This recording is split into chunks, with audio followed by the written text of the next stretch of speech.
Hello everyone! Welcome pa rin dito sa aking channel. Siguro napanood nyo yung mga previous vlog ko na nabanggit ko na hindi ako mag-topic ng mga loan apps na may matataas na charges na nag-offer ng 7 to 10 days na terms. Pero ngayon nga, meron akong isang bukod tanging loan apps na nasubukan ko and nag-offer naman sa akin na mas mahabang payment terms like umaabot ng 45 days. Noong una, nag-offer lang sila ng 14 days pero nung inulit ko, talagang nag-offer ng 45 days na payment terms. Hindi rin ganun kalaki yung ino-offer nila, so goods na lang din talaga ito na pwede nating i-consider utangan kapag halimbawa naubusan ka ng pamasahe, di ba? Or yung sahod mo 15 or sa 30th of the month pa, then biglang naubusan ka ng budget pampamasahe para papasok nga sa iyong trabaho, di kaya wala kang pangkain sa iyong trabaho, pwede mong i-consider nga na umutang dito. Ito nga yung Cashalo. I'm sure marami na rin sa inyo yung nakakapag-try na umutang nga dito sa Cashalo. Sa akin kasi nung nag-try ako, bali,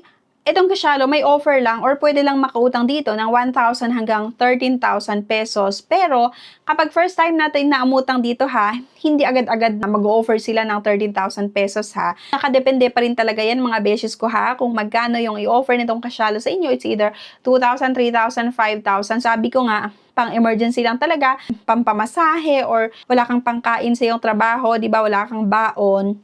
Then, 15 or sa 30th of the month pa yung sahod. So, you can consider naman po itong Cashalo loan app. Pwede kayong umutang ng 1,000 hanggang 13,000 pesos. And napakadali lang ito mga beshies. Download nyo lang. Kapag inopen nyo nga yung app, click nyo lang yung may nakalagay na apply now. Then, ilagay lang natin yung valid mobile number, then password, diba? At kung mag-create ka ng account, meron kang matatanggap na one-time password na kailangan mo pa rin ma-input dito. Create account, no email address, password, then confirm password, no?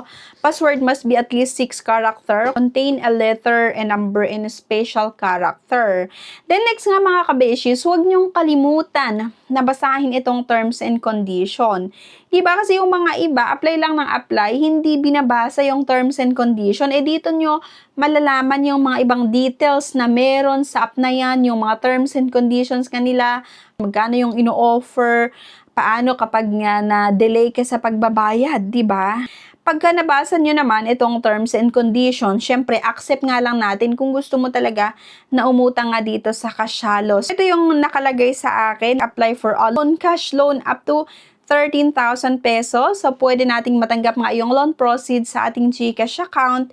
Start application. You can also refer nga. Pwede rin kayong mag-refer nga ng mga kakilala nyo. In case na gusto nyo mag-try dito nga sa Cashalo, ilalagay ko na lang din yung link nito sa comment section. Diba? I-click nyo na nga lang yung link na yan para ma-reroute kayo sa official website nga nitong Cashalo, di ba? Hanggang 30,000, click mo nga lang yung may nakalagay dyan ni start application. Then next nga, allow this permission to start your loan application. Allow Cashalo to send and view SMS messages. Ganun naman talaga pag sa mga loan app, pero don't worry kasi itong Cashalo naman ay legit at registered din po ito sa Securities and Exchange Commission.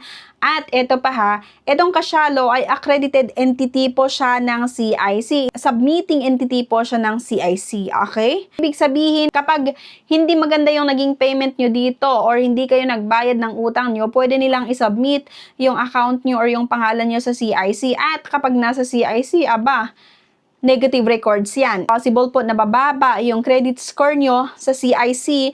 Then, kapag kasi mababa yung credit score natin sa CIC, ang mangyayari niyan, mahihirapan kang makautang sa ibang mga loan apps, sa mga lending, mga financing companies, or yung mga ibang nagpapautang na accredited entity din ng CIC. So, make sure kapag umutang kayo dito sa Cashalo, magbayad kayo on or before yung due date. After nga nun mga kabeshis, personal information, syempre, kagaya ng given name, no? Last name, syempre, citizenship, Philippine or other countries, then gender, male or female, marital status, at yung employment niyo mga kabeshis, then yung current address. Street, no, yung province, district, barangay, postal code, kailangan yung masagutan daw yan lahat. Yun din naman yung ginawa ko. And then yung work information, gross monthly salary, yung extra income, start date, at current company. May nakalagay dito na optional, pero mas maganda na ilagay nyo na lang din, no? Dito, mamimili kayo first or select the first pay date. no, every first of the month, second of the month, third, fourth, 12 of the month. Maraming pagpipilian dyan. Next nga, get verified. Ito yung part na kailangan yung makapag-upload ng isang valid government IDs. Estimated completion time ay 5 minutes. Facial recognition. Get started.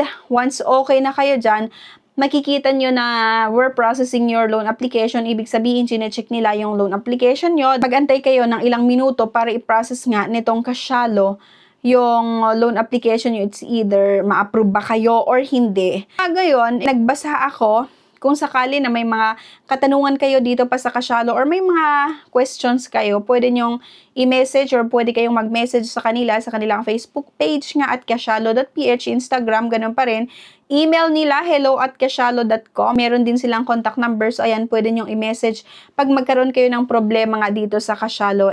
Napaka-legit naman ito. And then, after nun, makikita mo yung loan promissory note. Okay? Kagaya sa akin, effective date, actual date of disbursement. Makikita natin dito yung effective date. Sana basahin nyo ito bago nyo pa kunin yung loan. Principal, 511.50 yung utangin ko. Processing fee, 0. Meron itong service fee na 21.48. Amount to be remitted, 11.50. Documentary stamp, 0. Meron itong net proceeds of 500. So, nakakatuwa lang kasi doon sa 500 pesos na utangin ko, ang liit lang talaga yung nadagdag, 11.50 plus yung service fee na 21.48 pesos, di ba? Maganda din itong Casialo, hindi ganun kataas yung charges nila, hindi ganun kataas yung service fee, and then processing fee nila 0. Meron nga lang itong service fee na 21.48. Kailangan yung mabasa ito ha, para kung sa tingin nyo, okay to sa akin, then tsaka nyo lang i-go or i-accept yung loan offer. Pero kung sa tingin nyo, medyo natataasan pa rin kayo, di wag nyo nang i-accept. Ito nga yung akin. Ito yung offer nila nung first time ko na mag-loan sa kanila. Like, meron itong 500 na loan amount offer. So, syempre, first time na umutang, kaya 500 lang yung in-offer nila. Pero kapag ulitin nyo na umutang dito, tataas po yung loan amount na i-offer nila. Then, loan terms nga is 14 days. Single payment lang ito. Nung next nga na loan natin dito, umabot na ng 45 days, di ba? So, nakakatuwa lang kasi mabilis yung pagtaas ng loan amount. Second loan, pwede ka ng 3,000, 4,000 hanggang 5,000. Then, payment terms nila, pwede na hanggang 45 days. Kaya nga sa mga repeat borrowers. Details nga ay total amount due, 547.31. So, nakita nyo ba mga kabeshi, super maliit lang yung yung patong. Kasi doon sa 500 pesos, 47.31 lang yung naidagdag doon sa utang ko.